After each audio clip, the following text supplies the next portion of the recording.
Let's discuss classification of amino acids. अब amino acid का classification हुआ on the basis of relative number of amino and carboxyl groups. So याद रखें, on the basis on the basis of relative number relative number of amino and carboxyl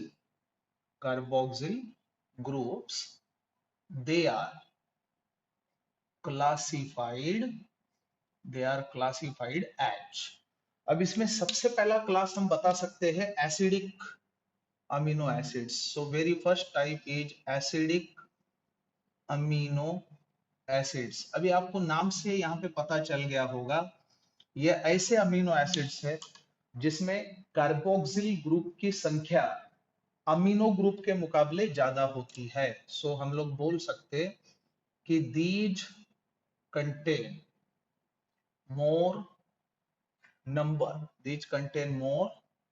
number of carboxyl groups than amino groups. याद रखना, carboxyl group बोले तो acidic group है और amino group basic group है। तो कार्बोक्सिल ग्रुप का number अगर अमीनो ग्रुप्स के मुकाबले ज्यादा होता है तो वैसे अमीनो एसिड्स को हम लोग क्या बोलेंगे, एसिडिक अमीनो एसिड्स। अब इसमें इनका एग्जाम्पल बताया जा सकता है अस्पार्टिक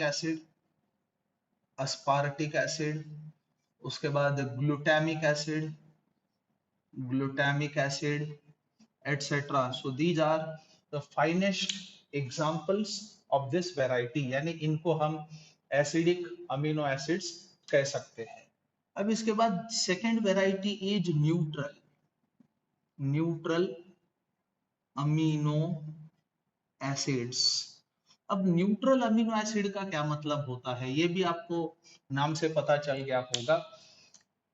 ऐसे अमीनो एसिड्स जिसमें अमीनो ग्रुप और कार्बोक्सिल ग्रुप का नंबर बराबर है यानी सेम है, उन्हें हम न्यूट्रल अमीनो एसिड्स कहेंगे। So these contain same number of amino and carboxyl groups. So ऐसे अमीनो एसिड्स को आप न्यूट्रल अमीनो एसिड्स कहेंगे। अब इसमें हम लोग एग्जांपल दे सकते हैं, जैसे कि ग्लाइसिन, हमारा ग्लाइसिन न्यूट्रल अमीनो एसिड में आता है। दूसरा एग्जांपल एलेनिन, ऐसे बहुत सारे एग्जांपल्स दिए जा सकते हैं। अब न्यूट्रल अमीनो एसिड के बाद तीसरा पड़ाव आता है बेसिक अमीनो एसिड्स। देखो नाम से हम जान सकते हैं कि बेसिक ग्रुप जो है वो अमीनो ग्रुप होता है। अब बेसिक अमीनो एसिड का मतलब क्या होगा, definitely these are the amino acids which consist of more number of amino groups than carboxyl groups, ऐसा हम बोल सकते हैं। So these contain more number of amino groups than carboxyl groups, इसलिए इन्हें हमें बेसिक अमीनो एसिड कहना पड़ रहा है। अब एग्जांपल के तौर पे बता सकते हैं लाइसिन, उसके बाद arginine etcetera. So these are the basic amino acids. तो ये था classification of amino acids on the basis of relative number of amino and carboxyl groups. अब इसके बाद देखिए, कुछ अमीनो एसिड्स हमारी बॉडी सिंथेसाइज कर सकती है। अब अगर हमारी बॉडी खुद अमीनो एसिड्स बना सकती है तो क्या हमें उन्हें बाहर से उनका इंटेक जरूरी होता है? बिल्कुल नहीं, यानी वो हमारे लिए नॉन एसेंशियल हुए। और कुछ अमीनो एसिड्स हमारी बॉडी नहीं सिंथेसाइज कर सकती है, our body can not produce some amino acids, और उन अमीनो एसिड्स का जो भरपाई है हम डाइट से करते हैं क्योंकि हमें तो उनकी जरूरत है। तो वैसे अमीनो एसिड्स को, यानी जिनको हमारी बॉडी नहीं बना सकती और हमारे डाइट के माध्यम से हम उनका इंटेक देखते हैं, those are essential amino acids. So हम लोग बोल सकते हैं कि amino acids are further classified, याद रखना। So amino acids are further classified, further classified as. अब इसमें सबसे पहला जो वैरायटी है उसे हम कहेंगे एसेंशियल, एसेंशियल अमीनो एसिड्स। याद रखना, एसेंशियल जो अमीनो एसिड्स होता है ये हमारे लिए एसेंशियल है, यानी इसलिए एसेंशियल है कि इसको हमारी बॉडी बना नहीं सकती, याद रखे। So these cannot be prepared, cannot be prepared by our body, याद रखो। अब इसमें एग्जाम्पल के तौर पे हम लोग क्या बताएंगे, जैसे कि अर्जिनिन, उसके बाद arginine happens to be the essential amino acid, उसके बाद वैलिन, सो याद रखे वैलिन, देन अर्जिनिन एटसेट्रा। ऐसे लगभग 10 अमीनो एसिड की बात हो सकती है जो एसेंशियल अमीनो एसिड कैटेगरी में आते हैं। अब जो नॉन एसेंशियल अमीनो एसिड्स है, इन्हें क्यों नॉन एसेंशियल कहा गया है, याद रखें, नॉन एसेंशियल अमीनो एसिड्स। अब इनका नाम नॉन एसेंशियल अमीनो एसिड इसलिए पड़ा क्योंकि हमारी बॉडी इनको प्रोड्यूस कर सकती है।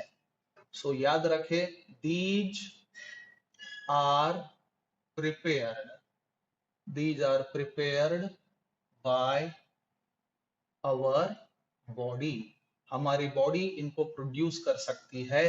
अब इसमें एग्जाम्पल दिया जा सकता है जैसे कि ग्लाइसिन हुआ, एलेनिन हुआ, so these etcetera, these can be produced by our body, so we don't need this through our diet, हमें डाइट के माध्यम से इन्हें लेने की कोई आवश्यकता नहीं है। अब इसके बाद अगला पढ़ाओ, let's discuss properties. So properties of amino acids, amino acids के प्रॉपर्टीज पे हम अभी चर्चा करेंगे। तो सबसे पहली बात ये याद रखो, amino acids are colourless crystalline solids which are soluble in water, और उनका मेल्टिंग पॉइंट होता है हाई, याद रखें। सो दीज आर कलरलेस, सबसे पहली बात कलरलेस, उसके बाद crystalline, crystalline and soluble in water and have high melting point, उनका मेल्टिंग पॉइंट जो है वो हाई होता है। अब हमें पता है अमीनो एसिड्स आर बाइफंक्शनल, यानी इसमें दो फंक्शनल ग्रुप्स है, एक एसिडिक दूसरा बेसिक, यानी अमीनो और कार्बोक्सिल, इसलिए इनका बिहेवियर जो है वो सॉल्ट जैसे होता है, याद रखे। So they behave like salts as they are bifunctional, और स्पेसिफिकली एसिडिक और बेसिक दोनों फंक्शनल ग्रुप होने के वजह से उनका बिहेवियर जो है वो सॉल्ट जैसे होता है। और एक चीज, एक्वियस सॉल्यूशन की अगर बात करें तो in aqueous solution they exist in zwitter ionic form, ये चीज याद रखना। सो इन aqueous solution they exist as Zwitter ionic form।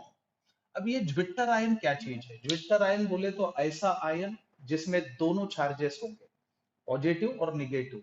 ऐसा क्यों, ऐसा इसलिए है, जैसे देखिए amino acid, alpha amino acid का जनरल जो रिप्रेजेंटेशन है हम कुछ इस तरह से दे सकते हैं। So this is the representation of alpha amino acid. अब यहाँ पे दो चीजें हैं, सबसे पहला प्रोटॉन डोनेट करने वाला कार्बोक्सिल ग्रुप, और एक्सेप्ट करने वाला अमीनो ग्रुप। सो ये प्रोटॉन देगा, ये लेगा। ऐसे में क्या होगा कि इनका जो एग्जिस्टेंस है एक्वियस सॉल्यूशन के अंदर कुछ इस तरह से पाया जाता है, and this is called as zwitter. ये है ज्विट्टर आयन। और याद रखना ज्विट्टर आयोनिक फॉर्म में अमीनो एसिड्स एम्फोटेरिक होते हैं, याद रखें। So in this form they are amphoteric, यानी alpha amino acids are amphoteric. ये याद रखने की आवश्यकता है। इसके बाद ग्लाइसिन को अगर छोड़े तो बाकी के पूरे अल्फा अमीनो एसिड्स क्या बोलते हैं उसको, ऑप्टिकली एक्टिव है, याद रखें। सो glycine except glycine, all amino acids, especially alpha amino acids, are optically active, यानी they are capable of rotating plane polarized light। और एक चीज, वो डी और एल कॉन्फ़िगरेशन दोनों को फॉलो करते हैं, यानी कुछ अमीनो एसिड्स डी सीरीज में पाए जाते हैं, कुछ एल सीरीज में पाए जाते हैं, लेकिन ज्यादातर alpha amino acids L series को फॉलो करते हैं, याद रखें। So they exist in both D and L forms, but most of them, यानी ज्यादातर, most of them belong to L configuration। अब L configuration में होता क्या है, NH2 लेफ्ट साइड में होता है। So it was all about classification of amino acids and properties of amino acids।